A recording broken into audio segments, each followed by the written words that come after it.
नमस्कार। एक बार फिर राहुल गांधी अपने बिहार दौरे पर आ रहे हैं और इस बार राहुल गांधी के बिहार दौरे से टेंशन नीतीश कुमार की बढ़ गई है, क्योंकि इस बार राहुल गांधी नीतीश कुमार के गृह क्षेत्र, नीतीश कुमार के गढ़ नालंदा आ रहे हैं और उस नालंदा में आकर के वो ऐसे कार्यक्रम करेंगे जिससे नीतीश कुमार के वोट बैंक को हथियाने की कोशिश करेंगे और उनके वोट बैंक को तोड़ने की कोशिश करेंगे।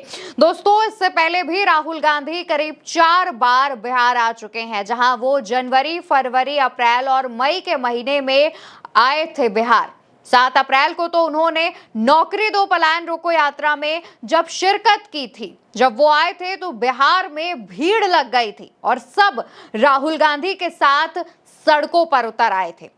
और उसके बाद जब 15 मई को राहुल गांधी शिक्षा और न्याय संवाद करने बिहार आए थे तो उनके कार्यक्रम में अड़ंगा डालने की प्रशासन की तरफ से, नीतीश सरकार की तरफ से पूरी कोशिश की गई। यहां तक कि राहुल गांधी के ऊपर 2 एफआईआर भी दर्ज करा दी गई।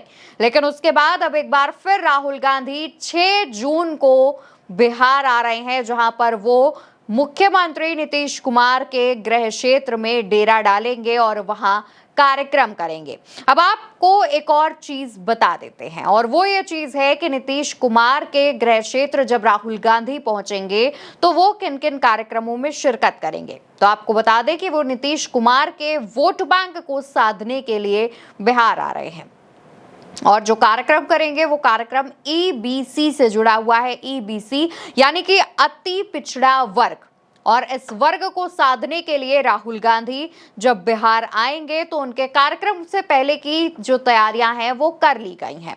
अब दोस्तों, थोड़ी सी बात ईबीसी यानी अति पिछड़ा वर्ग पर कर ली जाए और आपको नीतीश कुमार के वोट बैंक, ईबीसी और राहुल गांधी जिन्हें साधने आ रहे हैं उनके बारे में विस्तार से जो जानकारी है वो हम बता देते हैं।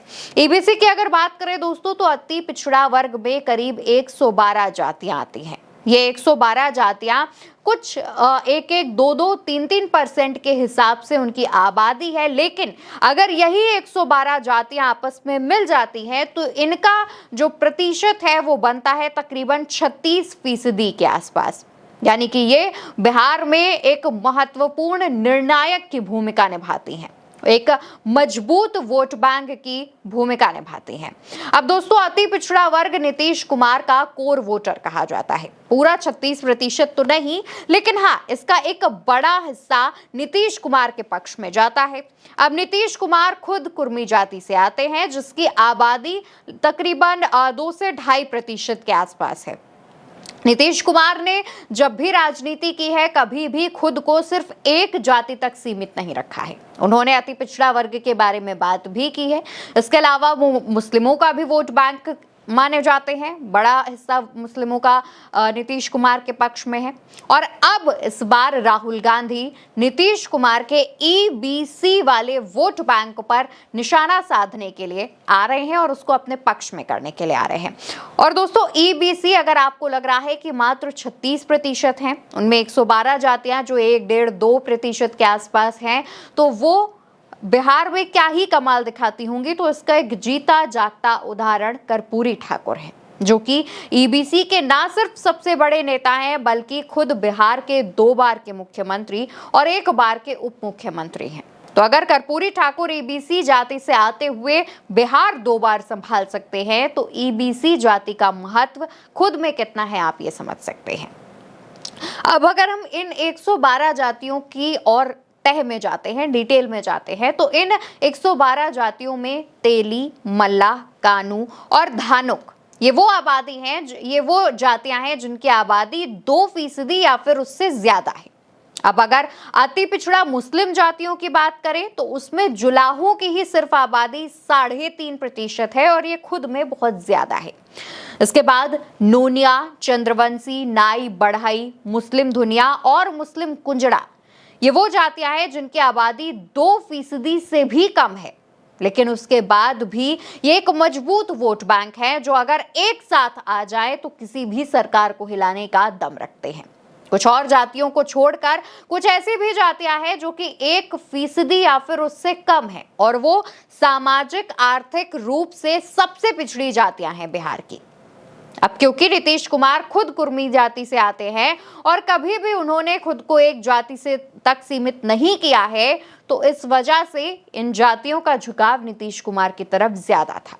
लेकिन इस बार जब राहुल गांधी खुद बिहार के दौरे पर आ रहे हैं, तब ईबीसी को लेकर राहुल गांधी क्या वादे करते हैं, ईबीसी को लेकर के कौन कौन से मुद्दे उठाते हैं और साथ ही किन ऐसी खामियों पर सरकार की निगाह पड़वाते हैं, सरकार को चेताते हैं कि देखिए आपकी वजह से इनका इस वजह से विकास नहीं हो पा रहा है। वो कमियां भी सरकार को गिनाएंगे और साथ ही ईबीसी से जुड़े हर शख्स को बताएंगे कि अगर महागठबंधन की सरकार आती है, उसे बहुमत मिलता है, तो ईबीसी को क्या फायदा मिलेगा, क्या लाभ मिलेगा। दोस्तों, क्योंकि 2005 से ही बिहार के मुख्यमंत्री नीतीश कुमार हैं, कुर्सी पर काबिज हैं, बिहार में हैं और कुर्मी जाति से आते हैं, तो कुर्मी जाति को भी साधने के लिए इस बार राहुल गांधी अपने कार्यक्रम में कुछ खास ऐलान, कुछ खास वादे कर सकती है। अब अगर आप ये सोचेंगे कि ये सिर्फ नीतीश कुमार का एक बड़ा वोट बैंक है, तो आपको ये भी बता दें कि ये भाजपा की भी अंदर ही अंदर टेंशन बढ़ा रहा है, क्योंकि भाजपा भी ईबीसी वोट बैंक को खुद के पाले में करने की कोशिश करना चाहती है। और यही एक बड़ा उदाहरण है कि लोकसभा चुनाव 2024 में कर्पूरी ठाकुर की 100वीं जयंती से ठीक एक दिन पहले भाजपा की तरफ से भारत रत्न देने की घोषणा की जाती है और इसका कुछ फायदा बिहार में दिखने को मिलता है। जब लोकसभा चुनाव के रिजल्ट्स आते हैं, तब बिहार में भाजपा के वोट प्रतिशत में ईबीसी जातियों का झुकाव देखने को मिला था। भाजपा ने यह पहला एक्सपेरिमेंट किया था जिसमें वो कुछ हद तक सही साबित हुई थी, कुछ हद तक उसे सक्सेस मिली थी। और इसके बाद अब जब ये जानकारी सामने आई है कि ईबीसी कार्यक्रम करने के लिए राहुल गांधी 6 जून को बिहार आ रहे हैं, तो उसने ना सिर्फ नीतीश कुमार बल्कि भाजपा की टेंशन भी बढ़ा दी है। जाते जाते एक बार आपको और रिमाइंड करवा देती हूं कि राहुल गांधी 6 जून को बिहार आ रहे हैं और वो बिहार में मुख्यमंत्री नीतीश कुमार के गृह क्षेत्र नालंदा में कार्यक्रम करेंगे और वहां पर ही ईबीसी यानी अति पिछड़ा वर्ग को साधने के लिए पूरी तैयारी करेंगे और साथ ही उनसे वादा भी करेंगे और उनके लिए घोषणाएं भी करेंगे और महागठबंधन को मजबूती दिलाएंगे। फिलहाल के लिए खबर में इतना ही। आप उल्टा चश्मा यूसी पर ये खबर देख रहे हैं। चैनल को याद से सब्सक्राइब करिए।